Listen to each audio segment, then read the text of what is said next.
Greetings, most gracious audience. I am Sir Persevere, Knight of the Hand-Drawn Realm. And I am Speckles, Salamander of the Hand-Drawn Realm and possessing refined mannerisms on the topic of artistry. Today we have come to you with some news. Is it more bad news? The world is being overrun with CGI and anime. Not to mention the Adventure Time style is running rampant as a perpetual eyesore upon the world. That style is so hideously unrefined that an untrained baboon could scribble it with his feet. The world runs dry from a lack of high-quality Western animation, like what Disney and Bluth used to make. Fret not, Speckles. There is still Hullabaloo on Netflix. Besides, I bring tidings of great joy to all traditional animation fans. What? Did Don Bluth finally post an update on his Indiegogo page that his Dragon's Lair the Movie project has finally received the big studio funding that he needed? Are we finally going to get a movie about Dirk and Daphne? No. Frankly, I think that project has died. Alas, it shall be missed. His 5-minute pitch presentation is beautiful to behold. What about James Lopez and his Hullabaloo project? Is there any news on that? Hullabaloo is still alive and well. Actually, I think they are recording background music for it now. But that's not the project I was going to talk about. Well then, what is the news? I can't stand the suspense. You have to tell me, and the good people watching this video. Have you heard of a movie in development called Dogtown? Now that you mention it, I do remember our host talking about that movie before you came on the show. Are you saying that there are updates on Dogtown? Indeed. Before we go any further, I must remind the viewers that this channel is not targeted to kids. If you are a child, please go to another channel. Also, please make sure to check out a fellow YouTube channel called Odin's Movie Blog. Odin is a classy man with an excellent taste of film. Now, let's get on with the story of Dogtown. Several years ago, a man of great animation talent named Justin Murphy established his own independent animation studio and named it Legacy Animation Studios. On a side note, it appears Gertie the Dinosaur has been incorporated as part of the studio's logo. I think it's a nice touch to have her as part of the logo.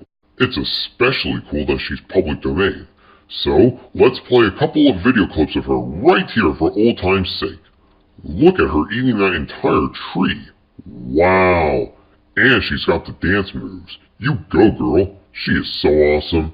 Anyway, let's get back to the topic at hand. After Mr. Murphy created his studio, he decided to go ahead and create a movie about dogs, hence the name Dogtown.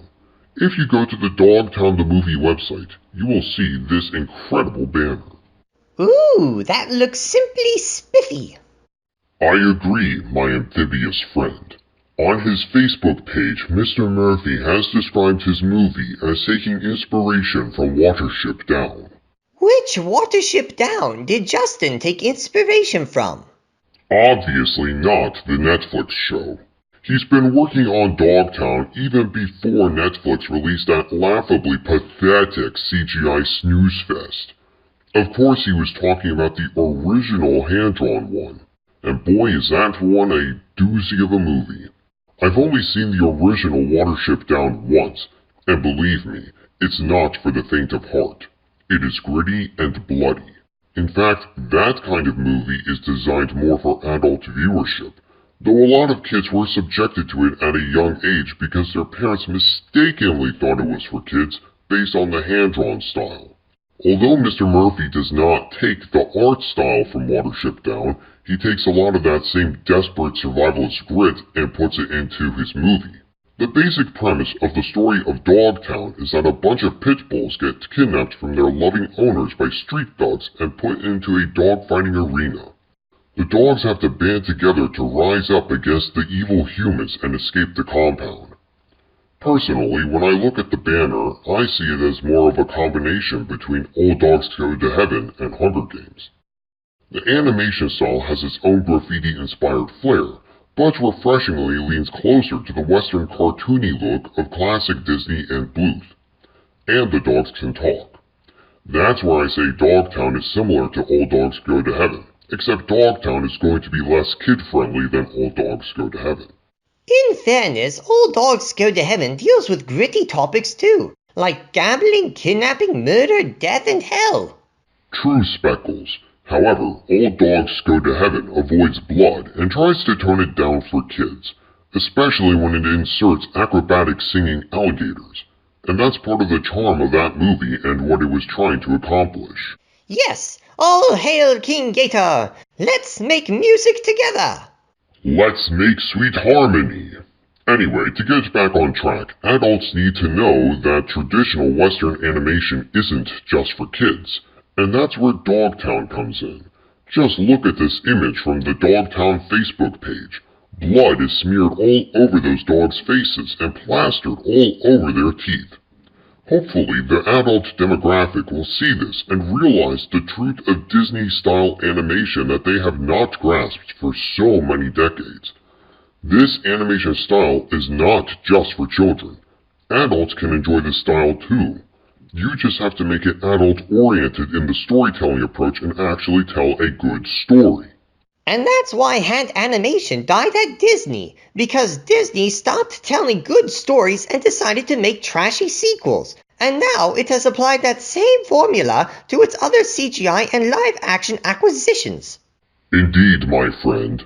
Such is the sad state of affairs of Mickey Mouse under the leadership of little Bobby Igor. But enough of that. We are here to celebrate the miracle of Dogtown from the creative mind of Justin Murphy. Yes, please continue, my good sir. I suppose the next item of business is to talk about the basic story of the movie. The main character of Dogtown is a pit bull named Max. He is loyal to his owner, as evidenced in a recent Facebook video showing Max chasing two burglars out of the house. However, this skinny jerk named Julius decides to kidnap Max and take him to the underground dog riding pit. The guy who runs the joint is a crime lord named Big Boss. As shown in this shot, Big Boss pays off the police to avoid the law coming down on him. While there, Max tries to stay true to who he is while fighting for his survival against the other dogs. One of the dogs who plays a prominent role is named Athena, who is voiced by the one and only Stacey Dash. Athena trains the new dogs who are brought to the pit. Another noteworthy dog is named Mauler, who is voiced by Jason Beghe. Mauler is the top dog of the fighting pit and is determined to stay in that position. The third prominent dog from the pit is Vicious Vic, who is voiced by George Foreman. According to his bio, Vic was the undefeated champion in his younger days, but is now retired. Vic is probably either Big Boss's pet, or Big Boss trusted one of his underlings to be Vic's caretaker. Once he is brought to the fighting pit, Max tries to rally the other dogs to break out of the pit. Whether he succeeds or not remains to be seen, but that's the basic gist of the film. Is there anything else special about the movie? Part of the theme of the movie is family. And nothing says family more than the fact that Justin Murphy's family is very much involved in making this movie with him. His son makes a cameo appearance by voicing a random boy. His wife voices a cute little Jersey dog named Freckles. Mr. Murphy commented on Facebook recently that his wife reminds him of Harley Quinn when she voices Freckles. Having listened to a video clip with her voicing Freckles, I could hear the similarities. That is such a sweet sentiment. Indeed. So, what's the deal with this big, black, spooky dog here? Ah yes, the Black Shuck. He is from old European folklore and is some sort of Grim Reaper demon dog. He represents the death of dogs in the movie. The creators of Watership Down pulled a similar stunt, only they had a Black Shadow Grim Reaper rabbit called the Black Rabbit of Inle. For the past several minutes, we have discussed the behind-the-scenes history of Dogtown, as well as the story and characters, but you also mentioned an update. The news is twofold. First of all, Justin Murphy has been more active on the Dogtown Facebook page lately. Now is a good time to join the page and see the newest few-second movie clips that he has posted as samples of his beautiful animation work. In the process of posting updates, someone commented on the video where Mrs. Murphy voices Freckles. This person asked how much of the film you've got left, to which Mr. Murphy replies, if all goes well, 2 more years. So what you're saying is that we have a more definitive idea as to when this movie will be released? Yes, in the past, the year of release kept getting pushed back on the website. I think at one point it might have said sometime as early as 2019. Currently, the website says 2021. But based on this latest comment from the Dogtown Facebook page, now we seem to have a more concrete end in sight for the movie production. It's currently slated to either come out late next year or early 2022. If all goes according to plan. Of course, my perceptive friend. So, is there anything else we wish to talk about? Not that I can think of. All I can say is, if you have not checked out Dogtown, please take the time to do so. Also, there are more news and updates that you can view on the Legacy Animation Studios Patreon account. Hopefully, it will restore your faith in the potential of Disney-styled Western hand animation to be drawn with adults in mind, and not something relegated to just kids only. Until next time, thank you for visiting me on my channel today. I hope you enjoyed the content of this video. Now, my friends, go forth, be gracious to everyone, and may God bless you.